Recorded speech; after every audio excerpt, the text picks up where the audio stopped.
Hello दोस्तों, तो कैसे हैं आप सभी।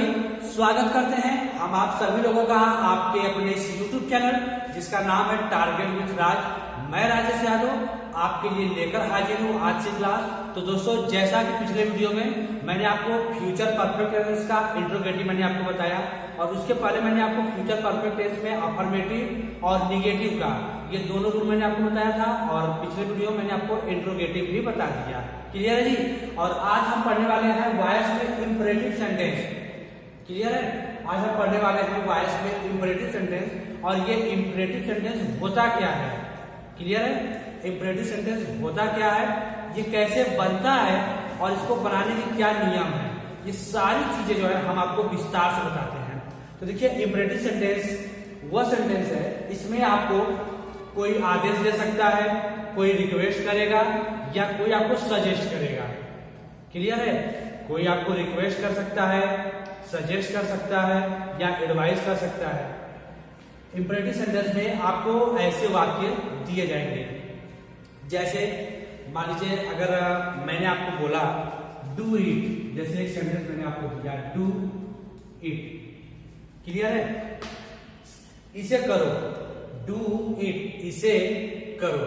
तो अब देखिए इस सेंटेंस में होगा क्या, एक टीचर है वो अपने स्टूडेंट को, मान लीजिए अगर मैंने आपसे कहा कि इसे करो, तो मैंने आपको क्या कहा, मैंने आपको क्या बताया, तो आप फटाफट मुझे कमेंट बताइए। एक टीचर अपने स्टूडेंट को क्या करता है, एडवाइस करेगा, रिक्वेस्ट करेगा, ऑर्डर करेगा, सजेस्ट करेगा, क्या करेगा, डू इट, इसे करो। मैंने अगर आपको कहा कि डू इट, इसे करो, तो आप इसको क्या कहोगे, ऑर्डर कहोगे, रिक्वेस्ट कहोगे, एडवाइस कहोगे, क्या कहोगे। फटाफट मुझे आप कमेंट बताइए इसमें क्या होना चाहिए, डू इट के लिए क्या होना चाहिए। तो फटाफट मुझे आप कमेंट में बताइए। अगर एक टीचर अपने स्टूडेंट को बोलता है कि इसे करो, तो वो टीचर आपको क्या कह रहा है, फटाफट मुझे आप कमेंट में बता सकते हैं वो टीचर आपको क्या कह रहा है। जी बिल्कुल सही जवाब है। कुछ लोग के जवाब आ रहे हैं भाई ऑर्डर। चलिए भाई, वेरी गुड, ऑर्डर। ठीक है जी। टीचर जो है स्टूडेंट को ऑर्डर करता है, वेरी गुड, कुछ लोग का जवाब आया। और वही बात अगर वही मान लीजिए कि अगर वही स्टूडेंट, ठीक है, टीचर ने स्टूडेंट को कहा तो वो ऑर्डर हुआ। अगर वही स्टूडेंट टीचर से कहता है कि सर प्लीज डू इट, अगर वही स्टूडेंट जो है टीचर से कहता है कि सर डू इट, ठीक है, सर प्लीज डू इट। मान लीजिए कोई सम हो, गणित का सवाल ही हो और स्टूडेंट को समझ में नहीं आ रहा है, तो वो स्टूडेंट टीचर से पूछने जाएगा, बोलेगा कि सर ये नहीं समझा, सर इसको बता दीजिए। तो वहां पर स्टूडेंट ने क्या किया, वहां पर स्टूडेंट ने टीचर से क्या किया, उसका मुझे बताइए। वहां पर जो है स्टूडेंट ने टीचर को क्या कहा, ठीक है जी, रिक्वेस्ट किया, ऑर्डर किया या एडवाइस किया, क्या किया वहां पर, वहां पर क्या किया भाई बताइए फटाफट। टीचर से स्टूडेंट क्या कहेगा, रिक्वेस्ट करेगा, एडवाइस करेगा या ऑर्डर। जैसे अभी आपने बताया कि टीचर जो है अपने स्टूडेंट को ऑर्डर दिए, ठीक है, किसे करो। अब वही स्टूडेंट अगर टीचर से पूछता है कि सर मुझे ये सवाल नहीं आ रहा है, बता दीजिए, तो वहां पर स्टूडेंट ने टीचर से क्या कहा। जी बिल्कुल सही भाई, बिल्कुल सही जवाब, रिक्वेस्ट किया स्टूडेंट, वहां पर स्टूडेंट ने टीचर से रिक्वेस्ट किया। क्लियर है। चलिए भाई, बहुत अच्छी बात है। अब हम आते हैं नेक्स्ट की तरफ। अगर आप डॉक्टर के पास जाते हो, ध्यान सुनिएगा, अगर आप डॉक्टर के पास जाते हो और डॉक्टर आपको दवा का जो है पर्चा पर जो दवा का नाम लिख कर दिए और बोले कि आपको ये दवा 2 टाइम, ये दवा 3 टाइम, इतने ml का ऐसे आपको दवा लेनी है, ठीक है, तो वहां पर डॉक्टर आपको क्या किया, ऑर्डर किया, रिक्वेस्ट किया या आपको एडवाइस किया, क्या किया। अगर डॉक्टर आपको पर्चा लिख कर देता है और आपको बोलता है कि आपको दवा ऐसे ऐसे लेने हैं, तो वहां पर आप उस डॉक्टर ने क्या किया आपके साथ। जी बिल्कुल सही भाई, एडवाइस, वेरी गुड, जी बिल्कुल एडवाइस, क्योंकि डॉक्टर जो है आपको वहां पर सलाह दे रहे हैं कि आपको ये दवा 2 टाइम लेना है, ये दवा आपको 3 टाइम लेना है। यानी इंपरेटिव सेंटेंस में आपको ऐसे ही सेंटेंस आपको मिलने वाले हैं, ठीक है। और इंपरेटिव सेंटेंस में आपको ऐसे ही सेंटेंस मिलने वाले हैं। कोई ऑर्डर करेगा, कोई रिक्वेस्ट करेगा, कोई एडवाइस करेगा। इतना क्लियर है। और सबसे मेन वाली बात ध्यान से सुनिएगा, सबसे इंपॉर्टेंट बात, इंपरेटिव सेंटेंस की पहचान कैसे आप पहचानेंगे ये सेंटेंस इंपरेटिव में है। आप कैसे इसे पहचानेंगे कि ये सेंटेंस इंपरेटिव में है? तो इंपरेटिव सेंटेंस को पहचानने के लिए आप देखोगे कि ज्यादातर वाक्य जो शुरू होता है वर्ब से शुरू होगा। इसमें आपको सब्जेक्ट नहीं दिया रहेगा, इसमें आपको सब्जेक्ट नहीं दिया रहता है। वर्ब से शुरू होगा और ऑब्जेक्ट पर खत्म हो जाएगा। डू इट, वॉश क्लोथ्स, ठीक है जी। ऐसे आपको सेंटेंस मिला नहीं, इसमें आपको सब्जेक्ट नहीं दिया जाएगा, हमेशा वर्ब से आपको सेंटेंस शुरू होगा और ऑब्जेक्ट पे आके खत्म होगा। तो ऐसे सेंटेंस को आप इंपरेटिव सेंटेंस कहते हैं। तो चलिए इसमें क्या चीज छुपा है, कुछ आपको नियम जो है हम आपको राइट कर देते हैं, क्या चीज में आपको बतानी है। क्लियर है? तो हम आपको नियम जो है लिख देते हैं और कैसे क्या इसको बताने हैं। तो फटाफट चलिए भाई नियम लिख लीजिए, ठीक है जी। तो देखिए हमने आपके सामने सेंटेंस लिखा है कि इंपरेटिव सेंटेंस होता क्या है, इसमें क्या चीज होते हैं। तो इसमें है कि प्रायः ऐसे वाक्यों में, कैसे वाक्यों में, इंपरेटिव सेंटेंस में आपको आदेश मिलेगा, कोई सलाह करेगा या प्रार्थना रिक्वेस्ट आप करोगे, ठीक है, आदि का भाव प्रकट होता है। और इंपरेटिव सेंटेंस में सब्जेक्ट छिपा रहता है, यानी आपको सब्जेक्ट नहीं दिया रहेगा। ध्यान दीजिएगा, आपको इसमें सब्जेक्ट नहीं दिया रहता है, आपको सब्जेक्ट छिपा दिया जाता है। जैसे हमने आपको बोला कि डू इट, जैसे हमने बोला डू इट, ठीक है, इसे करो। मैंने आपको बोला कि डू इट, इसे करो। और देखिए हेल्पिंग वर्ब है, ये वर्ब है और ऑब्जेक्ट है। और इसमें कर्ता अगर होता तो क्या बोलते हैं, यू डू इट, तुम इसे करो। यानी इसमें कर्ता यू जो है उसको छिपा दिया गया होता है, इसमें कर्ता जो है आपका दिया नहीं रहता है और यही चीज इसमें छिपा रहता है। इंपरेटिव सेंटेंस का यही पहचान है, इसमें आपको कर्ता नहीं दिया रहेगा, जो सब्जेक्ट होता है ना जी, ये सब्जेक्ट आपको नहीं दिया रहेगा। यही चीज इंपरेटिव सेंटेंस का पहचान है। इतना क्लियर है? इंपरेटिव सेंटेंस में होता क्या है, आदेश होगा, सलाह होगा, प्रार्थना, इन सब का भाव प्रकट होता है। और इंपरेटिव सेंटेंस में हमेशा सब्जेक्ट को छिपा दिया गया होता है। Sit down, go there, please come here, ऐसे वाक्य जो है आपको दिए गए होते हैं। और इसी से आपको ये अंदाजा लगाना होता है कि ये किसमें दिया गया है सेंटेंस। और सेंटेंस को पढ़ने के बाद अब वो आपके ऊपर डिपेंड करता है कि आप कहाँ तक सेंस लगा रहे हैं। उसमें ऑर्डर है, रिक्वेस्ट है, सजेस्ट है, क्या चीजें हैं, अब वो चीजें जो है आपको पता करना होगा। तो फटाफट इसका स्ट्रक्चर लिख लीजिए, इंपरेटिव सेंटेंस का इसका जो है स्ट्रक्चर लिख लीजिए। इंपरेटिव सेंटेंस सब्जेक्ट जो छिपा रहता है, फिर इसमें लिख लीजिएगा ऐसे वाक्य, ऐसे वाक्य, ऐसे वाक्य लेट से, ऐसे वाक्य लेट से शुरू करते हैं, लेट से शुरू करते हैं। यानी इसको जो है इंपरेटिव सेंटेंस को हमेशा लेट से शुरू करते हैं। बाकी पैसे हमने पढ़ा तो हमने हमेशा ऑब्जेक्ट से शुरू किया, लेकिन जब भी इंपरेटिव सेंटेंस आएगा तो उसको हमेशा हम लेट से शुरू करेंगे। यही इसका रूल है, यही इसके नियम है। क्लियर है जी? इसको हम हमेशा लेट से जो है शुरू करेंगे। लेट में क्या होगा वो हम आपको जो स्ट्रक्चर में जो है बता देते हैं। जैसे इसका स्ट्रक्चर लिख लीजिए। स्ट्रक्चर में हम पहले लिखेंगे लेट प्लस ऑब्जेक्ट, जो ऑब्जेक्ट दिया है लेट, उसके बाद ऑब्जेक्ट, ऑब्जेक्ट के बाद बीई, ये बीई आपको लगाना ही है, सभी में बीई का आपको प्रयोग करना है। लेट ऑब्जेक्ट बीई, उसके बाद वर्ब का थर्ड फॉर्म। बस इंपरेटिव सेंटेंस में आपको इतना ही लगाना होता है। उसका बाई यू आप लिखिए चाहे मत लिखिए, उसको मायने नहीं होता है। आपका थर्ड फॉर्म के बाद इंपरेटिव सेंटेंस ब्रेक होगा। Let object be plus verb का थर्ड फॉर्म। जैसे जैसे एक सेंटेंस लिख लीजिए तो आपको क्लियर हो जाएगा। जैसे मैंने आपको बोला डू इट, बनाते रहिएगा answer, do it.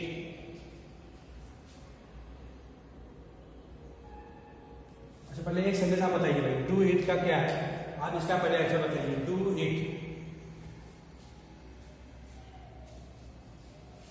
Do it, उसके बाद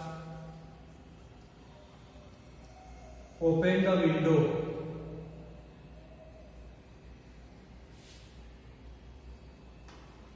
call the doctor,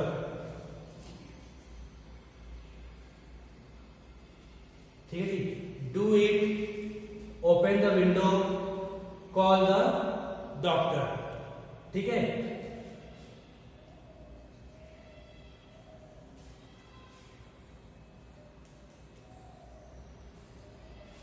call the police,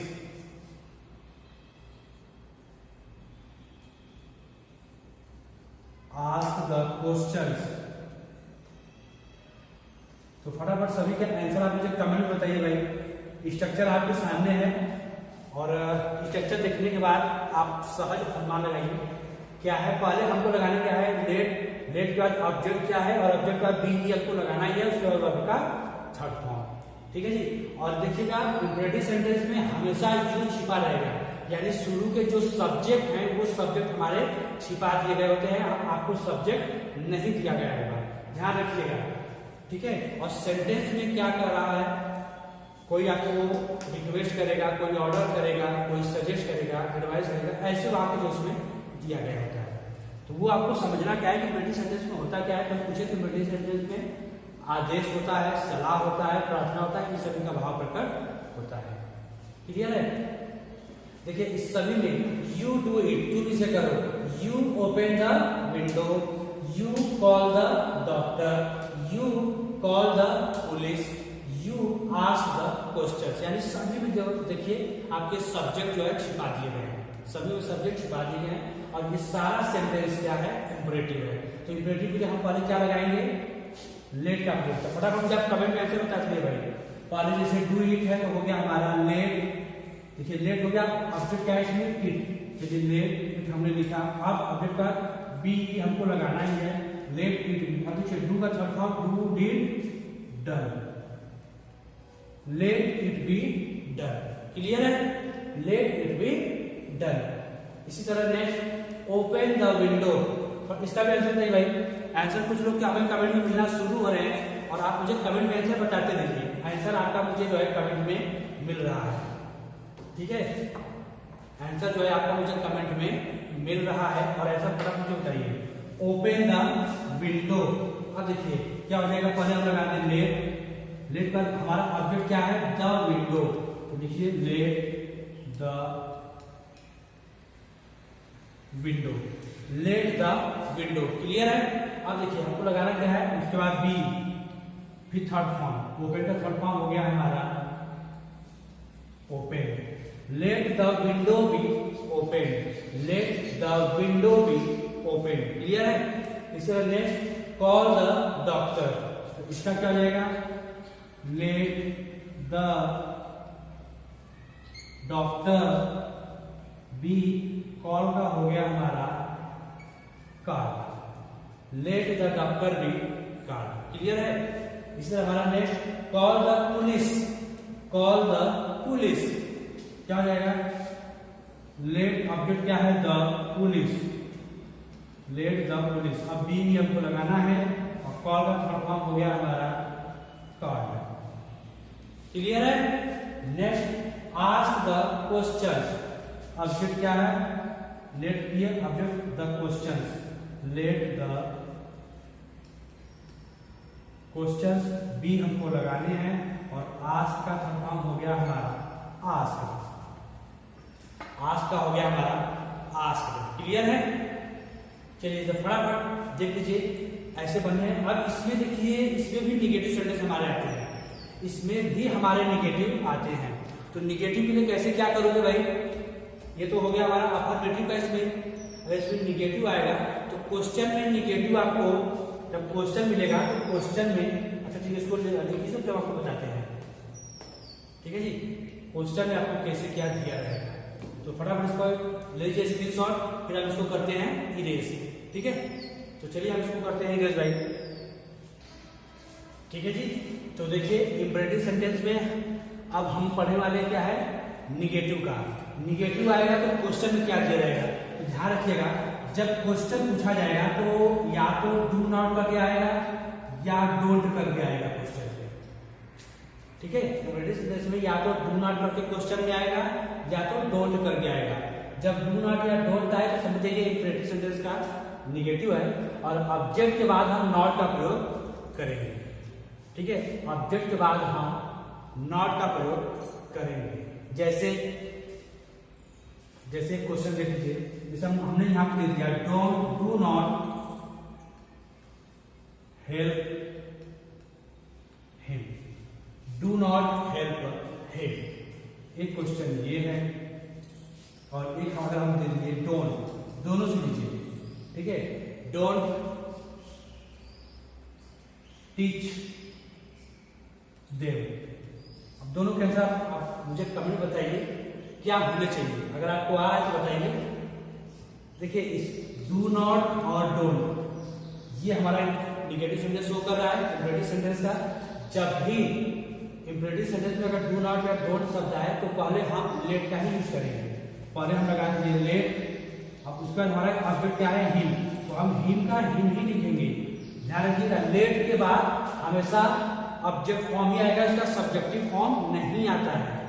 ठीक है जी, लेट के बाद हमेशा ऑब्जेक्टिव फॉर्म आएगा, यानी हिम दिया है तो हिम, नहीं कि हिम का ही कर दे, मी दिया है तो मी का मी ही रहेगा, यानी कि आई कर दे। ध्यान रखिएगा, तो लेट हो गया हिम का, उसके बाद क्या लगाना है नॉट, लेट हिम नॉट, उसके बाद लोग लिखेंगे बी, फिर हेल्प का थर्ड फॉर्म हो गया हमारा help.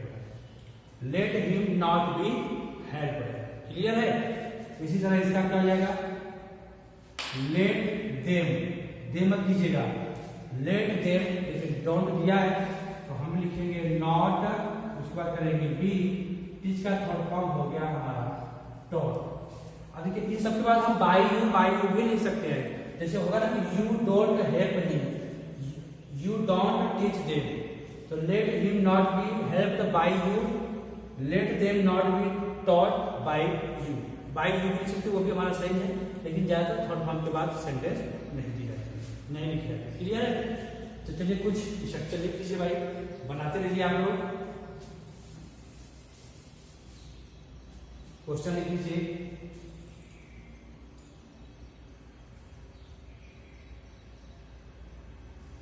Do not bye twice, don't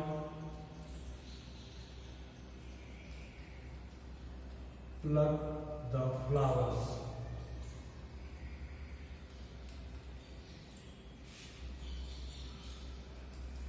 don't wash your clothes,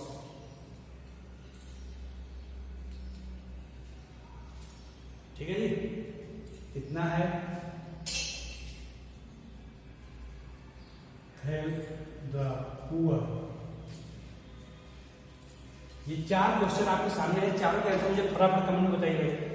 ये चार क्वेश्चन आपके सामने दिए गए हैं और इन सभी के आंसर आप मुझे कमेंट में बताइए क्या आंसर होने चाहिए। चारों क्वेश्चन के आंसर आप मुझे कमेंट में बताइए क्या आंसर हमारे होने चाहिए। ठीक है जी, बताइए आंसर।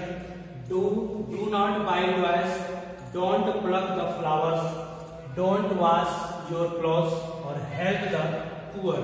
क्वेश्चन आपके सामने है और निगेटिव सेंटेंस भी है। निगेटिव सेंटेंस पर हम लिखेंगे लेट, लेट का लिखेंगे ऑब्जेक्ट, ऑब्जेक्ट के बाद नॉट, तब बी, उसके बाद आपका थर्ड फॉर्म।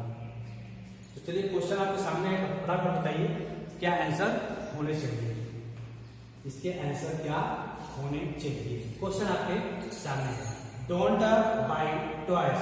ठीक है, डोंट बाय ट्वाइस। क्लियर है? तो देखिए पहले हम क्या लिखेंगे ऑब्जेक्ट, लेट हो गया, उसका ऑब्जेक्ट क्या है ट्वाइस, लेट ट्वाइस। अब देखिए नॉट दिया है तो ऑब्जेक्ट के बाद नॉट, उसके बाद लिखेंगे be, let twice not be, buy का थर्ड फॉर्म बॉट, बाय का third form bought, let twice not be bought, let twice not be bought. Clear है? नेक्स्ट क्या है, don't pluck the flowers, don't pluck the flowers. तो इसका answer क्या हो जाएगा हमारा लेट the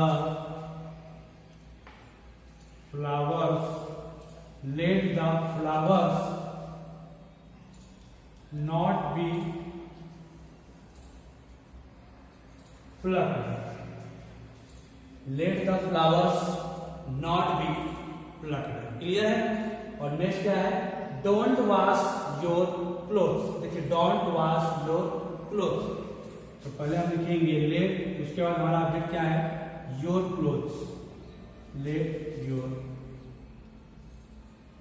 क्लोथ्स हो गया।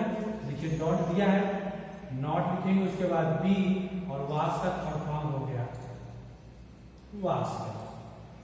क्लियर है? Let your clothes not be washed. Let your clothes not be washed. इतना क्लियर है? चलिए नेक्स्ट, हेल्प द पुअर। अब देखिए इसमें क्या है? ये डॉट निगेटिव सेंटेंस है नहीं, पहले हम लिखेंगे लेट, उसका ऑब्जेक्ट क्या है? The poor. Late the poor, अब बी ई लिखेंगे क्योंकि नॉट इसमें नहीं है, इसलिए ऑब्जेक्ट के बाद बी लिखेंगे, उसके बाद वर्ब का थर्ड फॉर्म हो गया हमारा help the. Let the poor be help. Clear है जी? Let the poor be help. Clear है? तो चलिए भाई, इतना अगर आपको क्लियर, बहुत अच्छी बात है। हम कुछ आपको एक्सरसाइज देते हैं, आप इसको ट्राई करते रहिएगा घर पे। और कल के सेंटेंस में, कल जब हम लोग पढ़ेंगे तो इंपरेटिव सेंटेंस में एक प्लीज शब्द भी आएगा, तो प्लीज के लिए हमको क्या मतलब लगाने हैं, क्या करने हैं, कल हम प्लीज शब्द का पढ़ेंगे। क्लियर है? तो चलिए कुछ सेंटेंस ले लीजिए, आप घर पे जो है ट्राई करते रहिएगा, बनाते रहिएगा कैसे बनाए जाएंगे। क्लियर है? तो चलिए भाई सेंटेंस लिख लीजिए घर के लिए। हम आपको देते हैं एच द, जैसे हेल्प द नीडी। क्लियर है? Next, don't play cricket.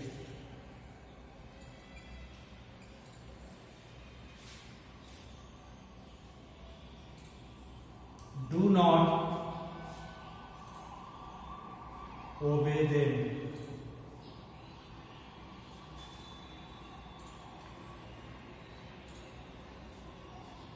Do not obey them. Help Rakesh brother। और नेक्स्ट है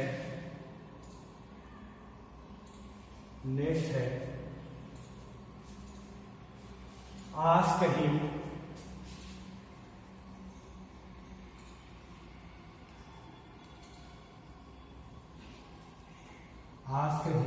क्वेश्चन।